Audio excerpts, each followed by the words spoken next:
नमस्कार मित्रों, हर्षद कुमार त्रिवेदी जी के चैनल पर आप सभी मित्रों व विद्यार्थियों का हार्दिक अभिनंदन करता हूं।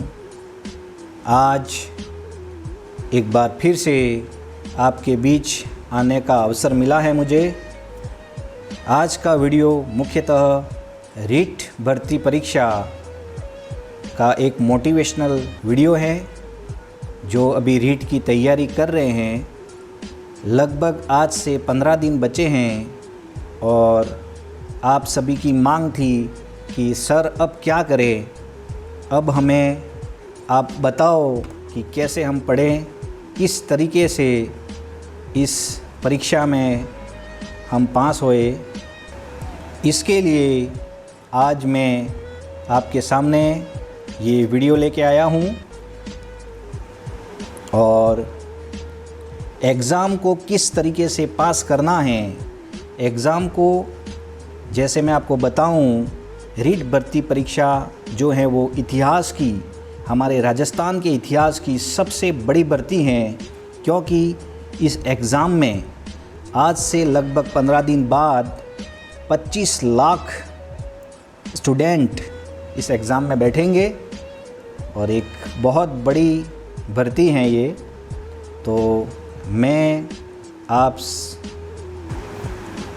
सबके लिए आज एक मोटिवेशनल वीडियो लाया हूँ, तो इसे ज़रूर देखें। ज़्यादा से ज़्यादा इस वीडियो को उन विद्यार्थियों तक पहुँचाए जो अभी इस एग्ज़ाम की तैयारी के लिए रात दिन एक कर रहे हैं। सुबह शाम रात दिन एक कर दी है इन्होंने।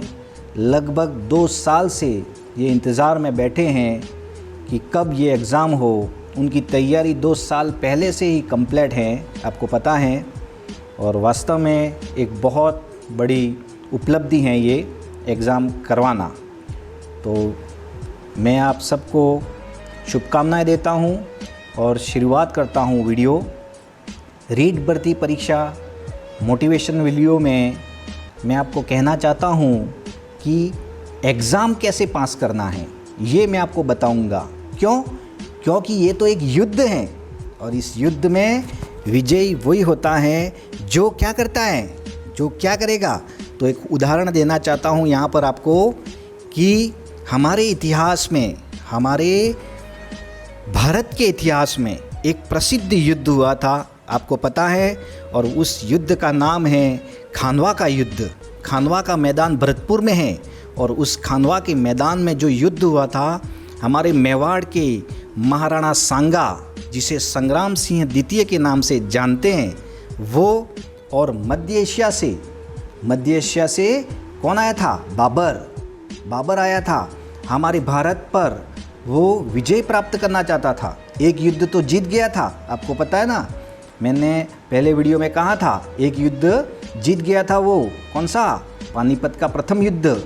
और वहाँ पर किसको हराया था? इब्राहिम लोदी को हराता है वो पानीपत के प्रथम युद्ध में, हरियाणा में। और वो फिर हमारे मेवाड़ के प्रसिद्ध शासक महाराणा सांगा को भी हराना चाहता है। लेकिन इस युद्ध में बहुत बड़ी चुनौती होती है उसके पास में। ऐसा ही युद्ध हमारे रीट एग्ज़ाम में है। रीट एग्ज़ाम में भी ऐसा ही एक युद्ध आपके साथ में होने वाला है और आप सब उस युद्ध को जीतने के लिए बेसब्री से इंतज़ार कर रहे हैं। तो मैं आपको बताऊं, उस युद्ध में महाराणा सांगा के पास में 80,000 सैनिक थे, जबकि बाबर के पास में 20,000 सैनिक थे। ठीक है ना। अनुपात निकालें तो महाराणा सांगा के पास में 4 व्यक्ति हैं और बाबर के पास में 1 ही व्यक्ति था। मतलब बाबर के पास में 20,000 सैनिक हैं, सांगा के पास में 80,000 सैनिक थे। महाराणा सांगा प्रसिद्ध शासक थे उस समय मेवाड़ के। उनके समय में इस युद्ध में सांगा ने सभी राजपूत भाइयों को बुलाया था इस युद्ध में। ठीक है ना। सभी राजपूत इकट्ठे हुए थे खानवा के मैदान में। लेकिन हुआ क्या था? इस युद्ध में जीता था बाबर। आपको बताऊं मैं, इस युद्ध में जीता कौन था भाई? बाबर जीता था। आपको ध्यान रखना है। बाबर जीता था इस युद्ध में। और सबसे बड़ी बात कि बाबर के पास में एक व्यक्ति और सांगा के पास में कितने हैं? 4। फिर भी जीतेगा कौन? बाबर। तो बाबर ने रणनीति बनाई थी। तो इस पूरे घटना को मैं नेक्स्ट वीडियो, जो आपका रीट का ही वीडियो रहेगा, लेकिन वो एग्ज़ाम कैसे पास करना है आपको, एग्ज़ाम को करना कैसे है, एग्ज़ाम हॉल में क्या करना है आपको, उसके बारे में मैं ज़रूर बताऊंगा। लगभग 3 से 4 दिन बाद ये वीडियो आपको इसी चैनल पर मिलेगा आपको। तो आप कृपया करके इस चैनल को लाइक करें, शेयर करें और रीट के सभी विद्यार्थियों तक पहुंचाएं। आप सभी से यही मेरा अनुरोध है। अब बात करते हैं आज के वीडियो की। आज के वीडियो की बात करें तो आज से लगभग 15 दिन बाकी हैं और आपके मन में क्या विचार आ रहे हैं ये मुझे पता है। किसे पता है? इनको पता है। ये आपके सामने दिख रहे हैं ना, उनको पता है। क्या पता है? तो आप ध्यान रखना कि 15 दिन बाकी हैं और ये सवाल आपके मन में आ रहे हैं, मैं इनका जवाब दूंगा आज। पहला सवाल आपके आ रहा है, क्या पढ़े अब? दूसरा आ रहा है आपके मन से कि अब डर लग रहा है, क्या होगा हमारा? और तीसरा सवाल आपके मन से जो है, मैं तो सब कुछ भूल गया हूँ या भूल गई हूँ, मुझे तो कुछ याद नहीं रहता। अब ये स्थिति आपकी आ रही होगी और इसी का जवाब मैं आपको आज इस वीडियो में दूंगा। तो कृपया इस चैनल से जुड़े आप। और ठीक है, क्या पढ़े अब? ये आपके मन में है। जवाब मैं दे रहा हूँ आपको कि अब नया नहीं पढ़ना है आपको। क्या पढ़े अब, ये आपके मन में विचार आ रहा है।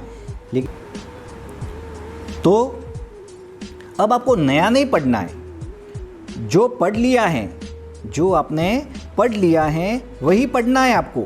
जो आपने पढ़ लिया है वही पढ़ना है। जो आपने पढ़ा है, आज तक जो पढ़ा है आपने, वही आपको पढ़ना है। आपको विशेष ध्यान ये देना है, ठीक है। दूसरी बात,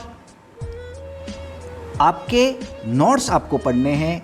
दिन में 1 से 2 मॉडल पेपर आपको पढ़ने हैं। कम से कम 1 से 2 मॉडल पेपर आपको पढ़ने हैं। क्या पढ़े अब, यूँ बोल रहे हो, तो मैं कह रहा हूँ आपको अब नया नहीं पढ़ना है। जो भी पढ़ा है वही आप पढ़ो, ठीक है ना। जो नोट्स बनाए हैं आपने, लगभग तैयारी तो की होगी, 6 महीनों से आप तैयारी की होगी या 12 महीनों से लगे हुए आप रीट में। तो आपको ये ध्यान रखना है कि आपके खुद के नोट्स पढ़ने हैं, नया कुछ नहीं पढ़ना है। दिन में 1 से 2 मॉडल पेपर पढ़ने हैं आपको। स्थान व समय फिक्स करो आप, ठीक है ना। कहाँ पढ़ना है आपको? 15 दिन है आपके, फिक्स कर दो यहीं पढ़ना है और यही समय है। अब टाइमिंग आप ध्यान रखो। टाइम का विशेष ध्यान देना है आपको कि जो मॉडल पेपर पढ़ रहे हो उसका टाइम फिक्स होना चाहिए। जैसे 150 क्वेश्चन आ रहे हैं आपके रीट लेवल 1 में और रीट लेवल 2 में, दोनों में, और समय जो आपको 2 घंटे मिल रहा है, ठीक है ना। तो आप पूरा फिक्स करो, ये टाइम फिक्स, बीच में डिस्टर्ब नहीं होना चाहिए आपको। तो ये पढ़ो आप। अब नया नहीं पढ़ना है। सबसे बड़ी बात यही है कि क्या पढ़े अब, ठीक है। तो ये मुख्य बात आपका ये सवाल था, आपके मन में ये सवाल आ रहा है, मुझे पता है, इसीलिए मैंने उसका जवाब दिया है आपको। सेकंड सवाल आपका जो आ रहा है वह है, अब डर लग रहा है, क्या होगा? अब तो डर लग रहा है, घबराहट हो रही है आपके, हो रही होगी। ज़रूर ऐसा होता है ना। लेकिन आपको क्या करना है? आपको विश्वास बनाए रखना है अपने खुद के ऊपर, कॉन्फिडेंस बनाए रखना है। पूरा कॉन्फिडेंस होना चाहिए, डरना नहीं है। क्या होगा, मेरा क्या होगा, ये एक सोच ही आपकी नकारात्मक रहती है। ऐसी सोच आपके मन में आनी नहीं चाहिए, क्योंकि आपने क्या किया है? तैयारी की है, मेहनत की है, सही दिशा में आप आगे बढ़े हो। बहुत मेहनत की है आपने बहुत मेहनत की है, क्योंकि ये एग्ज़ाम 1 साल पहले होने वाला था, आज उसके 1 साल बाद होने वाला है। तो आपने कितनी मेहनत की है ये मैं ज़रूर जानता हूँ। इसीलिए आपको अब डर लग रहा है तो उस डर को छोड़िए। डर के आगे ही क्या है? जीत है, और आगे बढ़ना है आपको। तीसरा आपका जो सवाल मन में उठ रहा है, मैं तो सब कुछ भूल गया हूँ, या भूल गई हूँ, मुझे तो कुछ याद नहीं रहता। ये एक सवाल आपके मन में ज़रूर आ रहा है। तो ये एक नकारात्मक विचार आपका लग रहा है। आपको अभी इस टाइम में पॉजिटिव ही रहना है, नकारात्मक लोगों से दूर रहे। इसका जवाब यही है कि आप नकारात्मक लोगों से दूर रहे तथा ज़्यादा से ज़्यादा लोगों के संपर्क से दूर रहे। ठीक है, सबसे कम लोगों से संपर्क में रहे आप। ये सबसे बड़ी बात है कि आप अकेले रहे या आप आपके साथी पार्टनर जो आपके जो पढ़ाई में जो पार्टनर हैं उसके साथ में रहे। सकारात्मक होना चाहिए वो भी। ठीक है ना। तो ये तीनों के जवाब मैंने आपको दिए हैं आज। क्या पढ़े अब? तो आपको पढ़ना क्या है वो पता है। अब डर लग रहा है तो क्या होगा? तो डरना बिल्कुल नहीं है, क्योंकि जो डर गया सो समझो मर गया। ये शोले का है, लेकिन आज 2021 में भी लागू हो रहा है। ध्यान रखने की बात है। मैं तो सब कुछ भूल गया हूँ, गई हूँ और मुझे तो कुछ याद नहीं रहता। ये भी एक नकारात्मक बात है। आप पॉजिटिव रहिए। ठीक है, ये जवाब आपको दिया है। अब मैं अपना अनुभव शेयर करना चाहता हूँ आप सभी स्टूडेंट जो रीट की तैयारी कर रहे हैं उनके लिए, कि मेरा अनुभव आप तक पहुँचाना चाहता हूँ। तो पहला पॉइंट मैं कहना चाहता हूँ आपको कि कम से कम दिन में 12 से 14 घंटे पढ़े। ये मेरा अनुभव है। आप लागू करो या न करो, ये आपको मैं पाबंद नहीं कर रहा हूँ। आप अपनी इच्छा से पढ़ सकते हो, लेकिन मैं कहना चाहता हूँ मेरे अनुभव से, ये 15 दिन आपके जो बाकी हैं, ये 15 दिन में आप कैसे कुछ कर सकते हो, सकारात्मक पॉजिटिवता के साथ में आप रिवीजन कैसे कर सकते हो, इसके बारे में मैं मेरा अनुभव आपको कहना चाहता हूँ। कम से कम दिन में 12 से 14 घंटे पढ़े। सबसे बड़ी बात है 12 से 14 घंटे ही पढ़ना है आपको। ज़्यादा नहीं पढ़ना है कि 20 घंटे पढ़ लो, आप 24 घंटे पढ़ लो, या 24 घंटे बहुत सारे पढ़ने वाले भी हैं।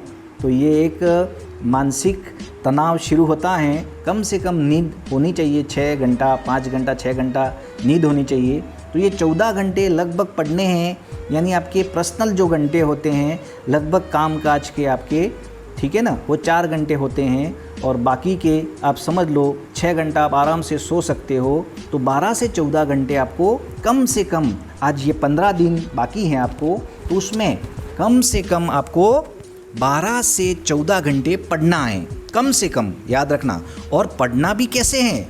तो पढ़ने में गैप होना चाहिए। सबसे बड़ी बात ये है 15 दिन में कि पढ़ने में गैप होना चाहिए। मतलब यूँ कि एक साथ बैठ गए आप, ठीक है, एक साथ बैठ गए तो 3 घंटा पढ़ लिया, 4 घंटा पढ़ लिया, ऐसा नहीं है। आपको पढ़ने का एक सिस्टम होना चाहिए। पढ़ने के सिस्टम में आपको ध्यान ये देना है कि कम से कम आपको 1 से 2 घंटा बैठना है। 1 से 2 घंटे के बाद आपको गैप करना चाहिए आपको। तो ये ध्यान रखने की बात है कि आपको 1 से 2 घंटे में गैप करना चाहिए, उसके बाद वापस आपको पढ़ना चाहिए। तो ये गैप का मतलब ये है कि आपको थोड़ा घूमना है, ठीक है ना, रिलैक्स होना है, ठीक है। तो ये पढ़ने का तरीका है कि अब एक साथ 3 घंटे 4 घंटे मत बैठो। आपको 1 घंटे 1.5 घंटे में एक फिक्स शेड्यूल बना के आपको पढ़ना चाहिए, ठीक है। अब मैंने कहा आपको कि पढ़ने में गैप रखें, तो ये ध्यान रखना है। दूसरी बात आपकी ये आती है कि आपका जो स्थान है वह जो है वह फिक्स होना चाहिए। यानी जैसे आपका एक रूम है, ठीक है ना, ईस्ट वेस्ट नॉर्थ या साउथ में जहाँ पर भी आप बैठ रहे हो वो फिक्स एक स्थान होना चाहिए। तो मेरा अनुभव ये कहता है कि 15 दिन आप जो स्थान पर बैठे हो वहीं पर पढ़ो, और एक गैप में पढ़ो। थोड़ा समय निकालो 1.5 घंटे में, थोड़ा रिलैक्स हो जाओ, उसके बाद पढ़ो। और अपना एक सिस्टम बनाओ, अपने जो टॉपिक्स हैं उसके सिस्टम बनाओ। जो पढ़ लिया वही पढ़ना है आपको। अपने मन को सकारात्मक रखे, वह सकारात्मक लोगों के बीच में रहे। सबसे बड़ी बात यह है, मेरा अनुभव कह रहा हूँ मैं, पॉजिटिव होना बिल्कुल ज़रूरी है। इस समय आपको पॉजिटिव रहना है, नकारात्मक नहीं रहना है। क्या होगा एग्ज़ाम में? एग्ज़ाम में तो रीट का एग्ज़ाम तो क्या है, ये तो आउट हो गया है पेपर, ऐसे भी आपको सुनने को मिलेगा। तो ये सब चीज़ें फर्जी हैं। आप तो आपकी मेहनत पर विश्वास रखें, सकारात्मक रहें, पूरी तरह से पॉजिटिव रहें, अच्छे लोगों के संपर्क में रहें, और मैंने पहले ही कहा है कम लोगों के संपर्क में रहो तो ये फ़ायदा करेगा आपको। पुराने पेपर को दिन में एक बार ज़रूर देखें। ये भी ध्यान रखना है कि जो पुराने रीट के 4 पेपर हुए हैं, आपको पता है 2011 में हुआ था, 2012 में, 2015 में, 2017 में, 17 के बाद 21, 4 साल का इंतज़ार है आपको। तो ये बहुत बड़ी एक चुनौती ज़रूर है कि आप कंपटीशन ज़रूर बढ़ा है, लेकिन जो मेहनत करता है वो ज़रूर निकलता है। ये आपको भी पता है और इस पूरी दुनिया को पता है कि सक्सेस का प्रमुख कारण है मेहनत, और मेहनत अगर जो करेगा तो किस्मत साथ ज़रूर देगी। तो आप तो बने रहिए, पुराने पेपर को दिन में एक बार ज़रूर पढ़े, तनाव नहीं ले, शांत स्वभाव से पढ़े हैं, ठीक है ना। तनाव लेना है, नेगेटिवता, वापस वही बात आ रही है यहाँ पर कि मन को शांत रखें, ठीक है। और योग वो मेडिटेशन करें, सुबह सुबह में 15-20 मिनट निकाले, आधा घंटा निकाले, सुबह योग करें, मेडिटेशन करें, जिससे तनाव को मुक्ति मिलती है। अपने स्वास्थ्य का ध्यान रखें, खाने में हल्का भोजन ले। ये सभी चीज़ें हैं जिससे आपको ये 15 दिन बहुत ही महत्वपूर्ण हैं। आप एकदम पॉजिटिव रहें और सभी पॉजिटिव लोगों के साथ में बने रहे।